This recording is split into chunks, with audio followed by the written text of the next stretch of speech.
तो अभी फिलहाल क्राउन ज्वेल 2021 के मेन इवेंट मैच को लेकर जो चीजें हैं वो काफी ज्यादा कंफ्यूजिंग है। अब लेसनर कहते हैं पॉल हेमन उनके एडवोकेट है, रोमन रेंस कहते हैं वो मेरा स्पेशल काउंसिल है। और रीसेंट स्मैकडाउन के शो में हमने देखा क्या पोपट बन गया। रोमन को लगा कि लेसनर ने कॉन्ट्रैक्ट नहीं पढ़ा, पॉल हेमन ने कॉन्ट्रैक्ट पढ़ा, रोमन ने साइन कर दिया। और लेसनर बताते भाई आज ही घंटा वो कॉन्ट्रैक्ट में पहले से पढ़ चुका था। तो क्या कुछ हो सकती है पॉसिबली रोमन रेंस और ब्रॉक लेसनर के मैच की एंडिंग, जब स्मैकडाउन के अंदर रोमन ने बिना कॉन्ट्रैक्ट पढ़े साइन कर दिए। इसको लेकर कुछ रूमर्स आ चुके हैं सामने और उसके बारे में करने वाले हैं बात। डब्ल्यूडब्ल्यूई ने भी किया मेंशन फिएंड ब्रे वार्ट को स्मैकडाउन के शो के एंड होने के बाद। बेकी लिंच ने भी दिया रिएक्शन जब पूरे 29 मंथ्स के बाद उन्हें हुआ पिन। और एजे स्टाइल्स को भी रिसेंटली डब्ल्यूडब्ल्यूई ने किया बुक एक डब्ल्यूडब्ल्यूई चैंपियनशिप मैच में। So without wasting any time let's begin this video. तो वीडियो को पहले हम लोग शुरू करने वाले हैं हमारे farmer WWE champion the Scottish warrior Drew McIntyre के साथ में। और जो आने वाला डब्ल्यूडब्ल्यूई का मंडे नाइट रॉ एपिसोड होने वाला है वो क्राउन ज्वेल को लेकर गो होम एडिशन होगा। शो के लिए डब्ल्यूडब्ल्यूई ने ऑलरेडी मैकिंटायर और बिगी दोनों का एक और टैग टीम मैच ऑफिशियल कर दिया। एक तरह का ये पिछले से पिछले हफ्ते रॉ का रीमैच होने वाला है, क्योंकि यहाँ पर जो बिगी एंड मैकिंटायर एक बार फिर से वो फेस करने वाले हैं जिगलर एंड रॉबर्ट रूड यानी कि द डर्टी डॉग्स का। और मैकिंटायर ने इसको लेकर दिया रिएक्शन जब एक बार फिर से उनका रीमैच किया गया कंफर्म। और लगे ऐसा है कि थोड़ा बहुत डब्ल्यूडब्ल्यूई की बुकिंग को हमें टारगेट करते हुए नजर आ रहे हैं, किस तरीके से वो रॉ के अंदर हमें रीमैचेस बुक करती हुई नजर आ रही है। उसका स्क्रीनशॉट देख पा रहे हो अपनी स्क्रीन के सामने, वो लिखते हैं यहाँ पर well I am a sucker for the first time matches. उनका कहना ये कि क्या इसका मतलब ये कि जो मेरे पहले मैचेस होते हैं उनमें मैं शक करता हूँ, उनमें मैं सही से परफॉर्म नहीं कर पाता हूँ। और क्या इस डब्ल्यूडब्ल्यूई लगातार उनके रीमैचेस कंफर्म करती है। इससे पहले भी मैकिंटायर के बहुत से रीमैचेस हुए हैं और यही वो रीजन है जहां पर वो करियर के एकदम अपनी पीक पे पहुंच चुके थे, वो टॉप बेबी फेस स्टार बनने वाले थे। धीरे धीरे करके फैंस ने उन्हें ज्यादा पसंद करना छोड़ दिया, क्योंकि डब्ल्यूडब्ल्यूई की जो उनकी बुकिंग है वो बहुत ज्यादा बेकार हो गई थी। डब्ल्यूडब्ल्यूई बार बार उन्हें रीमैचेस में बुक कर रही है। वो अलग बात है कि जो मैकिंटायर है वो हर मैच के अंदर अपनी कमाल की परफॉर्मेंस दिखाते हैं, लेकिन फिर भी आगे जो बुकिंग है वो एक मेजर रोल प्ले करती है सुपरस्टार के कैरेक्टर के अंदर। और लगे इस तरह की मैकिंटायर एक बार फिर से उनके रीमैच से ज्यादा कुछ खुश नहीं है। आज की जो हमारी नेक्स्ट अपडेट है वो जुड़ी है हमारे farmer WWE champion the phenomenal one AJ Styles के बारे में। और थोड़ी सी गुड न्यूज आ चुकी है सामने, क्योंकि रिसेंटली जो डब्ल्यूडब्ल्यूई का लाइव इवेंट होता है वहां पर एजे स्टाइल्स को बुक किया जाता है एज सिंगल सुपरस्टार। और यही नहीं, उन्हें बुक किया जाता है एक डब्ल्यूडब्ल्यूई टाइटल मैच के अंदर। एकदम सही सुन रहे हो, आई नो सुनने में काफी लंबे टाइम बाद एक सपने जैसा लग रहा होगा, लेकिन ये जो डब्ल्यूडब्ल्यूई का लाइव इवेंट है वो होता है रायो रैंचो के अंदर। बड़ा अजीब सा नाम है वैसे। रायो रैंचो में होता है यहाँ पर काफी सारे वही पुराने अपने मैचेस होते हैं, ब्लड लाइन वर्सेस बैलर और स्ट्रीट प्रॉफिट्स। लेकिन यहाँ पर जो एक देखने लायक मैच था वो होता है एजे स्टाइल्स और बिगी के बीच में, और ये मैच होता है डब्ल्यूडब्ल्यूई चैंपियनशिप के लिए। ऑफ कोर्स वो मैच जो है वो हमें एजे स्टाइल्स के साथ ही दिखाई देते हैं रिंग साइड के ऊपर। और मैच की बात करें, मैच की एंडिंग में जरूर बिगी की जीत होती है और टाइटल चेंज यहाँ पर नहीं होता है। एजे स्टाइल्स न्यू चैंपियन बन तो नहीं पाते हैं, लेकिन फिर भी आगे से थोड़ी देखने लायक चीज है कि डब्ल्यूडब्ल्यूई ने एक लंबे टाइम बाद एजे स्टाइल्स को लाइव इवेंट के अंदर सिंगल मैच में बुक किया है। वरना हम जानते हैं लाइव इवेंट के अंदर मैच कौन सा होता है, AJ Styles and Omos versus RK Bro के बीच में for Raw tag team titles. And of course हर बार की तरह आरके ब्रो हमें एजे स्टाइल्स एंड ओमास को हराती हुई नजर आती है, लेकिन इस बार डब्ल्यूडब्ल्यूई ने एजे स्टाइल्स को एक सिंगल्स मैच में बुक किया है। तो शायद थोड़ी गौर करने वाली चीज है कि डब्ल्यूडब्ल्यूई को लग रहा है हाँ भाई फाइनली हम लोग एजे स्टाइल्स को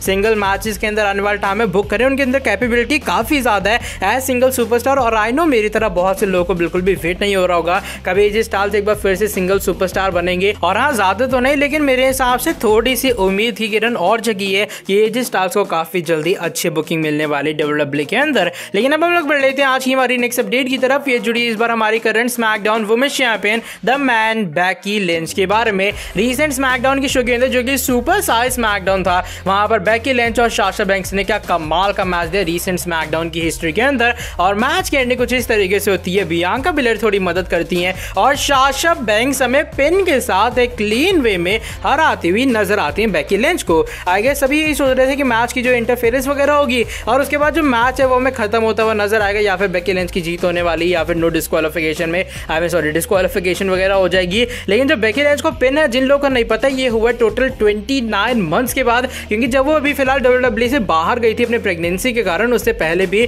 एक लंबे टाइम तक बेकी लिंच को पिन हुआ नहीं था। और ऊपर से लंबे टाइम तक प्रेगनेंसी के कारण डब्ल्यूडब्ल्यूई से बाहर थी, वो वापस आए। कुछ लंबे टाइम तक उनका ये जो कह सकते हो नॉन पिन फॉल वाला सिलसिला वो चालू रहा, लेकिन फाइनली साशा बैंक्स इस वाली स्ट्रीक को हमें एंड करती हुई नजर आती है। तो बेकी लिंच इसको लेकर क्या करती हैं, वो अपने ऑफिशियल ट्विटर अकाउंट की थ्रू इसको लेकर हमें अपना रिएक्शन देती हुई नजर आती हैं। डब्ल्यूडब्ल्यूई को टैग करके बियांका बिलेर साशा बैंक्स को टैग करके उसका स्क्रीनशॉट देख पा रहे हो अपने स्क्रीन के सामने। और वो बताती है यहाँ पर साशा बैंक्स की जो जीत है वो हेल्प की मदद से हुई है बियांका बिलेयर की। और भाई इस चीज को तुम लोग साइड में डालो क्योंकि इसका कोई एक्चुअल में मतलब है नहीं, क्योंकि बेकी लिंच को क्लियर वे में साशा बैंक्स नहीं हरा पाई। तो लगे ऐसा रहा कि भैया बेकी लिंच का कहना ये तुम जितना मर्जी हरा लो, लेकिन हराए तो डिस्ट्रैक्शन से है ना, क्लीन वे में हराओ तो कुछ माना जाए। देखते क्या क्राउन ज्वेल पेपर व्यू के अंदर बेकी लिंच अपनी चैंपियनशिप को रिटेन कर पाती है या फिर जो टाइटल है Becky Lynch SmackDown women's title ले जा पाएंगी अपने मंडे नाइट रॉ के ब्रांड में। लेकिन अब हम लोग बढ़ लेते हैं आज की हमारी नेक्स्ट अपडेट की तरफ। इस बार ही जुड़ी है फील्ड ब्रे वार्ट के बारे में। और रिसेंट स्मैकडाउन के शो के खत्म होने के बाद WWE ने मेंशन किया ब्रे वार्ट को टॉकिंग स्मैक के एडिशन के ऊपर। होता है कि स्मैकडाउन के ऑफकोर्स खत्म होने के बाद हमें टॉकिंग स्मैक का शो दिखाई देता है, जहां पर इस बार आते हुए नजर आते हैं अपने सेथ फ्रीकिंग रॉलिंस। यहाँ पर सेथ रॉलिंस आते हैं और वो बात करते हैं किस तरीके से क्राउन ज्वेल के अंदर उनके और एज के बीच एक हेल इन अ सेल के अंदर मैच होने वाला है। और बहुत से लोगों का कहना है ऐसा है कि मैं डरता हूँ ऐसे उस हेल इन अ सेल मैच के अंदर कंपीट करने में। अब देखो जिन लोगों को नहीं पता है, जो एज है उसने बहुत ज्यादा कम टाइम बिताया उस हेल इन अ सेल में, और मैंने एज के पूरे करियर से ज्यादा टाइम उस हेल इन अ सेल के अंदर बिताया। और शायद तुम लोगों को पता नहीं मेरी कैपेबिलिटीज की, मैं कितना ज्यादा डेंजरस बन जाता हूँ उस हेल इन अ सेल के अंदर। हाँ, जिन लोगों को विश्वास नहीं तुम लोग जा सकते हो, उन लोगों से पूछ सकते हो जिनके साथ मैं पहले हेल इन अ सेल में रहा हूँ। अरे रुको, ये बात तो सही है, तुम उनसे पूछ तो सकते हो, लेकिन उनमें से जो 2 सुपरस्टार्स हैं वो तो अभी फिलहाल यहाँ पर है ही नहीं ना। तो समझ सकते हो भाई मैं कितना खतरनाक हूँ कि लोग कंपनी तक छोड़ देते हैं। अब 2 सुपरस्टार जिनके साथ हेल इन अ सेल में वो रहे हैं और जो कंपनी के अंदर नहीं है, उनमें एक शामिल है फिन ब्रे वार्ट और उनमें एक शामिल है अपने dean Ambrose John Moxley. I know John Moxley काफी सारे फैंस होंगे, लेकिन भाई मेरे लिए जो डीन एम्ब्रोस का क्रेज है वो एकदम अलग लेवल पर था। डीन एम्ब्रोस का जो फैन बेस है वो जॉन मॉक्सली के फैन बेस है काफी ज्यादा डिफरेंट है। अब फिर भी यहाँ पर WWE ने मेंशन किया दोनों का, थोड़ी मुझे अजीब सी चीज लगी कि भैया WWE अलाउ कर रही है सेथ रॉलिंस को मेंशन करने के लिए। एंड देखते हैं क्या सेथ रॉलिंस हेल इन अ सेल के अंदर हरा पाते हैं या फिर नहीं, क्या एज को वो पूरे तरीके से खत्म कर पाएंगे इनके फाइनल चैप्टर के अंदर। और फिन ब्रे वार्ट का मेंशन हो तो क्या WWE इसको लेकर आने वाले टाइम में कोई और ट्विस्ट एंड टर्न ला सकते हैं, क्या फिन ब्रे वार्ट WWE में वापस आ सकते हैं, ये तो हमें बाद में पता लगेगा। लेकिन अब हम लोग बढ़ लेते हैं आज की हमारी नेक्स्ट एंड फाइनल अपडेट की तरफ, और ये जुड़ी है क्राउन ज्वेल 2021 के शो के बारे में। क्राउन ज्वेल 2021 का जो मेन इवेंट मैच होने वाला है वो होगा Roman Reigns versus Brock Lesnar for universal title. अब रिसेंट सुपर साइज स्मैकडाउन के शो के अंदर लेसनर आते हैं, अपनी झलक दिखलाते हैं और होती है कॉन्ट्रैक्ट साइनिंग। रोमन रेंज सोचते हैं भाई पॉल हेमन उनका है, इसलिए वो कहते हैं भाई कॉन्ट्रैक्ट पढ़ ले,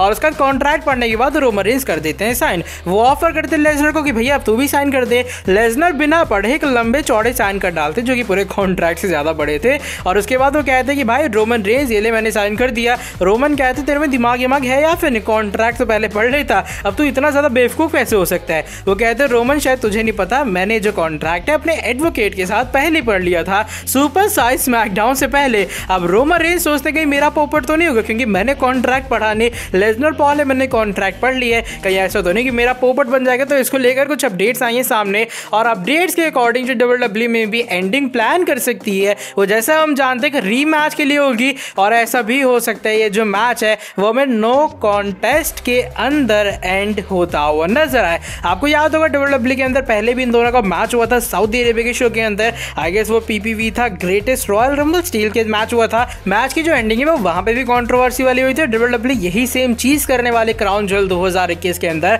अब WWE का ये सोचना जब हमें रीमैच कंफर्म करना ही है, क्यों ना ऐसा क्यों ना करे, ना मैच में रोमन जीते ना जीते लेसनर, क्योंकि शायद बहुत से लोग ये सोच रहे हैं जो पॉल हेमन है वो डिस्ट्रैक्ट करने वाले हैं लेसनर को, या फिर किसी तरीके से चीटिंग वगैरह करके उस की हेल्प के साथ में हमें हराते हुए नजर आएंगे रोमन रेंज लेसनर को। लेकिन माना ये भी जा रहा है एक और जो एंडिंग है वो कुछ इस तरीके से हो सकती है कि दोनों का जो मैच है वो हमें नो कॉन्टेस्ट के अंदर एंड होता हुआ नजर आए। अब नो कॉन्टेस्ट के अंदर अगर एंड होगा ना WWE रोमन को वीक दिखाएगी और ना ही दिखाएगी लेसनर को वीक। तो आने वाले PPV के लिए जब भी WWE इनका जो रीमैच वगैरह कह लो कंफर्म करने वाली है, तो वहां पर जरूरी स्टिल चीज रहने वाली है कि ना लेसनर ने हराया ट्राइबल चीफ को, ना ट्राइबल चीफ हरा पाया न्यू अपने लेसनर को। तो WWE ये कहानी थोड़ी लंबी खींचने वाली है, इसलिए नो कॉन्टेस्ट भी एक एंडिंग बताई जा रही है। अब विनर की बात रहती है, विनर मेरे हिसाब से शायद मिलने नहीं वाला है, और नो कॉन्टेस्ट WWE करने वाली है एंडिंग। आज की वाली वीडियो बस यहीं तक थी। अगर आपको ये वाली वीडियो ये पसंद आप लोग कर देना नीचे वीडियो को लाइक सब्सक्राइब करके बेल नोटिफिकेशन को ऑन कर देना। आने वाले टाइम में ऐसी और भी कमाल की एंड फ्रेश अपडेट्स के लिए मिलता हूं आपसे आके नेक्स्ट वीडियो के अंदर काफी ज्यादा जल्दी। Till then bye bye, take care.